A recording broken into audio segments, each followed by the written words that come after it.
Hey you, and welcome. My name is Mike, and in this old video, it takes us to Alaska. Again, I know. I feel like, with the amount of stories I've been telling lately that are set in Alaska, I feel like I know what it's like to be there. Not that I would want to go there with the kind of stories I've been telling. Joking, I'm sure it's a fantastic place, You got bears, so... This is a story of a blog, My Crappy Life. It's always funny when someone titles a yoke like that because you know that that's a self-fulfilling prophecy, and it sure was in this one. To Craig, Alaska, to the Watermans, to a very bizarre story. So, let's give it a go.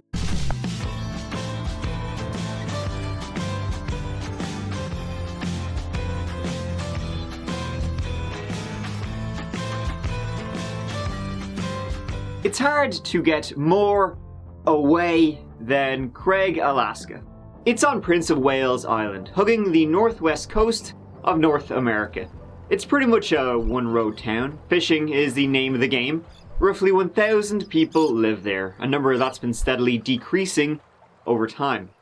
Not a whole lot to say about Craig, you kind of seen it there on the map. But one thing that did stick out was, when I was having a gander at the place, was this pretty crazy unsolved murder that happened in 1982. 8 people were killed. Who knows whom by? That one was a who. A fishing boat, the Investor, was found engulfed in flames. It had been docked at Craig and then settled on an island a mile away. 8 people were killed on the boat, believed to have been shot before the fire was set. One man, a John Peel, he was arrested for it. He'd worked with the owner of the Investor and one of the victims, Mark Colthurst. They had a sometimes sour, sometimes sweet relationship. Now John, he was later acquitted of it, so it is unsolved. His membership of the IRA, though, still up for grabs. And it is a really interesting story, but that's for another day. The point is, there's kind of like this Wild West feeling about Craig. A place, you would really, you need a reason to go there. You know what I mean? And that was where the Watermans lived, made up of Laurie, a special ed teacher and volunteer, Carl, Doc, a real estate agent, so he had his work cut out for him, and their daughter, Rachelle. In 2004, 16 years old. She was a member of the school choir and volleyball team. There was also son Jeffrey, but he was away at college in Washington. Yeah, by the way, I noticed also, Craig is so remote, they don't even have many pixels there. You'll see all the pictures are kind of like that. The house was happy for the most part, to the parents at least, although they disapproved of Rachelle's boyfriend, Jason Arant, and Jason Arant's best friend, Brian Radel, whom Rachel had also dated. She has a type, I'll give her that. Jason, who Rachelle was currently dating, well actually, both Jason and Brian were 24 years old, 8 years older than Rachelle, and Rachelle had dated them both. So, slim pickings in Craig, I guess. But that's the least weird part of this story. So current boyfriend Jason, he worked as a janitor at the high school and was a Marine Corps dropout. The elder Watermans, Laurie especially, not a fan of him. Jason's best bud and Rachelle's ex Brian, he worked in a computer store. Bit of a geek. But they seemed fine for the most part. So, inciting, incidents. You wanna? Shall we? Saturday 13th of November 2004, pretty quiet, pretty cold. Especially quiet in the Waterman abode. Doc, he was out of town that weekend. He was in Juneau, as was daughter Rachelle, participating in a volleyball tournament in Anchorage. So Laurie was by her lonesome. The 48-year-old spent the day volunteering, as she loved to do. That day she was at a Chamber of Commerce dinner, discussing booming business in Craig. After that, she went home to a quiet, empty house, went to sleep. The very next morning, Laurie, always attentive at church, well, that Sunday, she wasn't there. And when Doc and Rachelle both returned that Sunday afternoon, almost at the same time, she wasn't there either. Neither was her minivan. No notes, no messages, no answer on the phone. She was just gone. Doc checked in with the neighbors, nada. In fact, she was actually supposed to pop into the neighbors that afternoon. Never showed up. Never heard from her. What was especially off was, well, weird things around the house. The bed, for example, hadn't been made. Now, Laurie was a neat freak. That would be the very first thing she would do as soon as she got up. Pieces of a rubber glove were found in the bedroom, and there was an empty wine bottle in the kitchen. Weird that it was empty, as Laurie, she rarely partook in the drink. Doc and Rachelle got in the car. They drove around the area hoping to spot her or the van. No dice, and so they called the police. The search was on. You're checking the woods and the waters surrounding Craig. With no luck. Doc stayed home while the search was ongoing. Rachelle, she went back to school, the next day, that Monday morning, and she just wanted some kind of normalcy. She was acting kind of weird, though, and she kind of started a rumor about her own mother that she had been drunk driving and crashed somewhere. Her mother, who never really drank, but they did find, that empty wine bottle, had drunk driven off a road. It didn't take long, though. It was that same Monday that other rumors began to spread that meshed with what Rachelle was saying happened to her mother. A burning vehicle was found in the forest, along a remote stretch of road north of town, 40 miles away. Hunters found a van on fire. The van. Inside were bones. It was quickly determined who owned the van and who was inside. They also found a trail of gasoline around the van. Purposely done, no doubt. Pretty intense news for the quiet, sleepy town of Craig. This was now a murder investigation. Police, they executed a search warrant on the Watermans' home. They found some rope fibers on the bed and started putting some things together about what exactly happened to Laurie. Now, Doc, he was alibied up. He was confirmed he was out of town that weekend. He was in Juneau. Rachelle, the same. She was in Anchorage. How's she with you in terms of, how's your relationship? It's pretty good. I mean, we have our normal teenage mother-daughter stuff. She doesn't like my black fingernail polish and that kind of thing. But we have a good relationship. We talk actually a lot compared to what I know about my friends and their mothers. Okay. So she's already confiding a lot. Yeah, I do confide in her. Does she confide in you with things? But they didn't find evidence of a burglary or doors smashed in or anything like that, so they quickly looked at who had been a source of strife in the house. Rachelle's boyfriend, who Laurie kind of fucking hated. Has there been any sexual contact between Jason and your brother? No. Not at all? No. Well, we can tell you we've had some information about that. That's completely false. Mm-hmm. So why would Jason and Brian tell us they had sex? Trying to make their egos inflate? Mm-hmm. The Ginger Prince, Jason Arant. He was quickly brought in for questioning and quickly told the police every little thing. That his friend Brian Radel had killed Laurie. A Brian who had recently shaved his whole head. Soon after Jason wore a wire and him and Brian went out for a nice little drive, well, Brian basically said how he did it while the police were listening, and how Jason helped. Both boys were brought in and confessed right away. Brian had been the one who broke into the Waterman house. He did so via the cat door, so that's why there was no signs of any kind of break-in or anything like that. He went in the house, went up to Laurie's room while she slept, woke her up and said if she did exactly what he said, she'd be fine. He forced her to drink a bottle of wine. Not chloroform, but okay, because it kind of worked. He got her pretty hammered, so he could kind of do with her whatever he wanted. He then forced her into her own minivan and he drove. He buzzed his own hair off to avoid leaving any, trace evidence or whatever. Out in the wild, they met with Jason, where they tried and failed to break the poor woman's neck with one of those heavy-duty flashlights. It's pretty messed up. They then smothered her to death, put her in the van, and doused it in gasoline.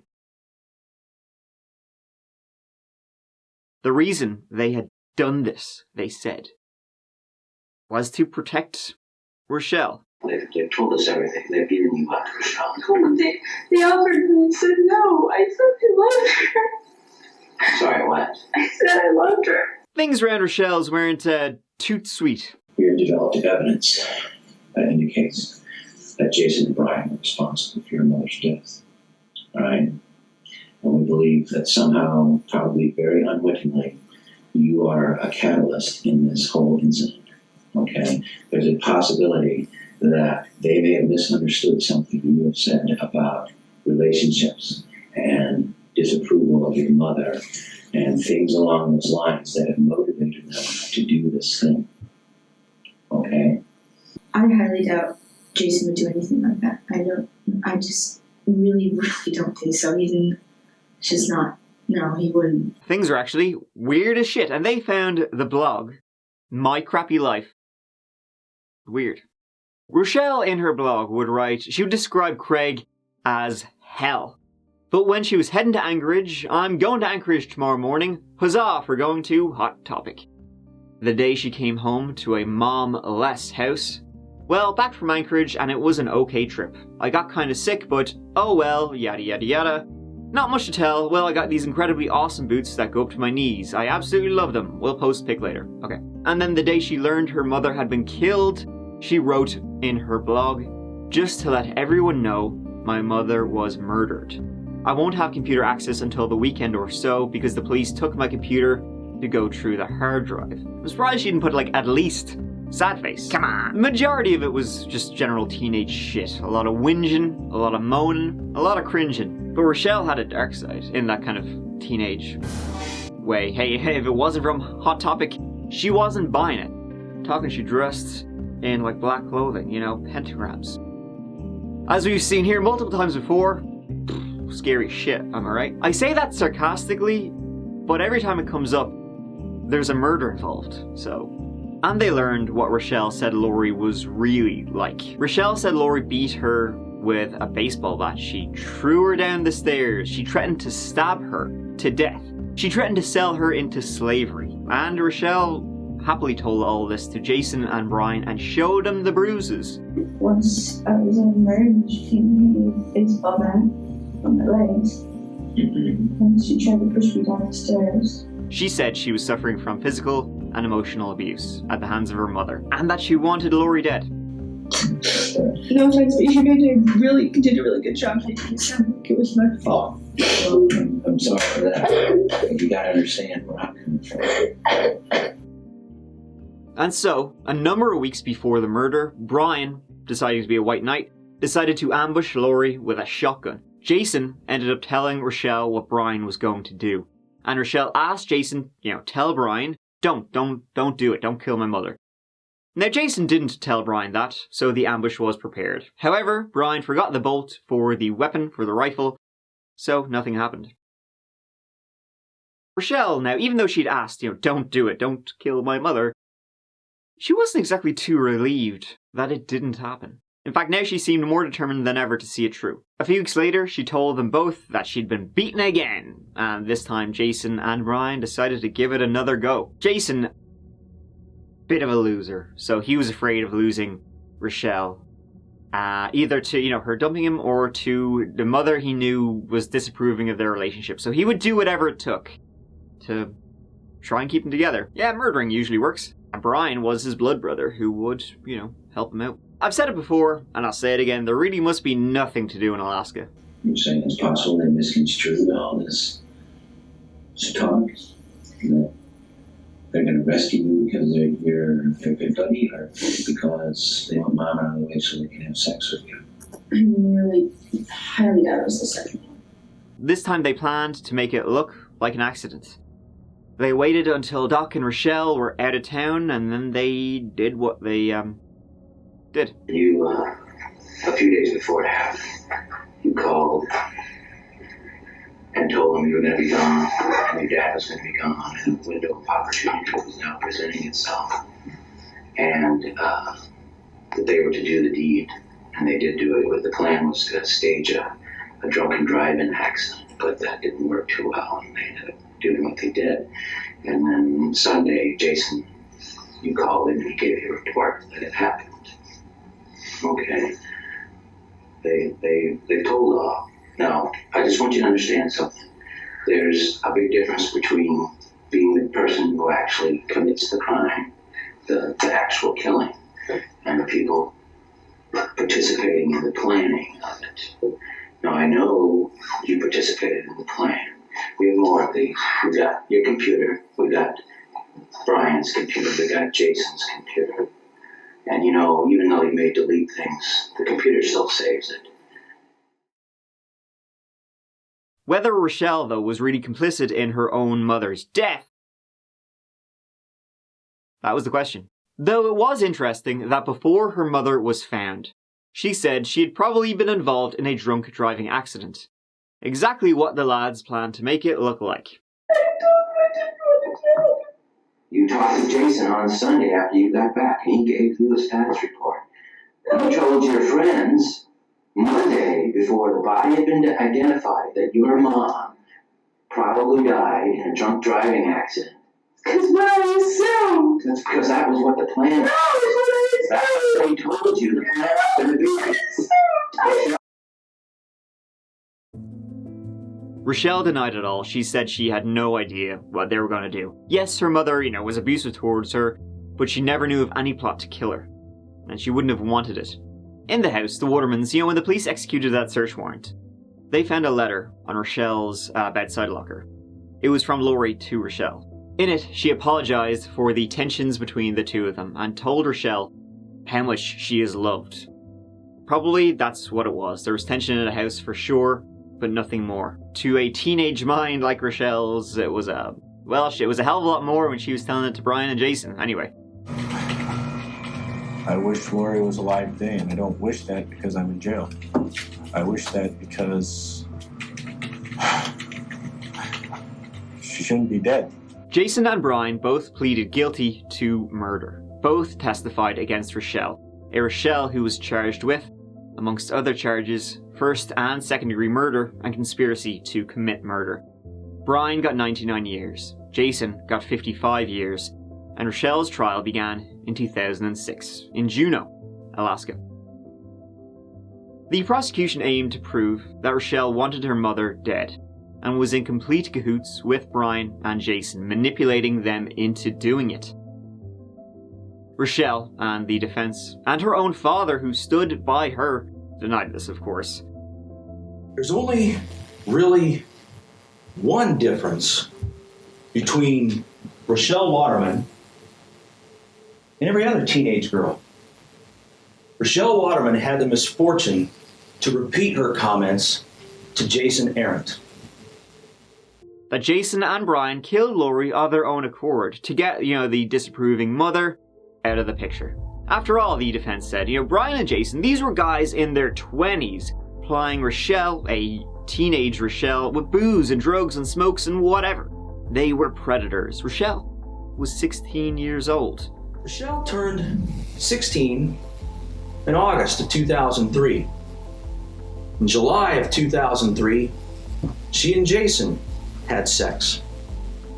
Once again, it's a crime in the state of Alaska. And Jason would give her marijuana, he'd give her booze, and he'd give her tobacco. All of those are crimes in the state of Alaska. They were twisting her complaints about her mother, turning them into an excuse to murder. She also talked with people about how her mom would abuse her. She would say, yeah, my mom hits me. My mom slaps me. My mom's on me for this. Mom's on me for that. What's interesting is Rachelle's teenage friends had the common sense to know Rachelle's blowing smoke. It's Rachelle's adult friends that take advantage of that and use that, just like they use her. And so Rachelle says, I would be so much better off without my mom. And Jason says, well, I can take care of that. Oh, sure, we do that. So da, da, da, da, da, da. And that's where it starts. Jason took the stand. He read emails they had shared, talking about ending Laurie's life. How often would the conversation talk about the plans to kill her mother? That only came up probably 1 in every 5 phone calls. We try to keep that sort of thing to a minimum. All right. And why is that? Just because we were both getting a little paranoid about things by then. Okay. Who's we? Well, myself and I know Miss Waterman was probably getting a little antsy about it. Okay. He told of how Rachelle had told him how to get into the house. I loved her, and I already told her that I would do anything for her. Okay. And so at that point, I decided that I needed to enlist some help. How he had called after Laurie was killed, saying it was done, and telling how she was unhappy the van was destroyed, as she wanted to keep the van. The trial, after 2 weeks, went to the jury. There it remained for almost another week. They couldn't agree on the level of Rachelle's involvement. 10 favoured acquittal. They had reasonable doubt. 2 favoured a guilty verdict. And so it ended. The judge declared a mistrial. Your message reads that we are unable to reach a decision on all counts.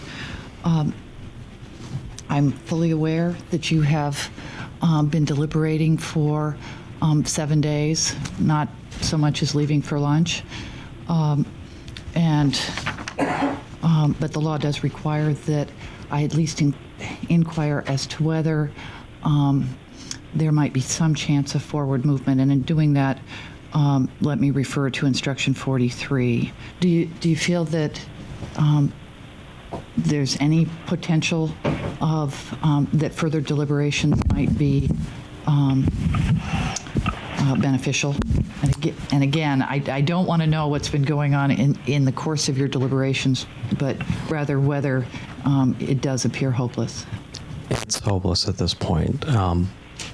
Not regards to numbers or quantity, but the proceeding of deliberation has come to the point where it's at an impasse. We cannot produce a unanimous vote with any further deliberation. Right.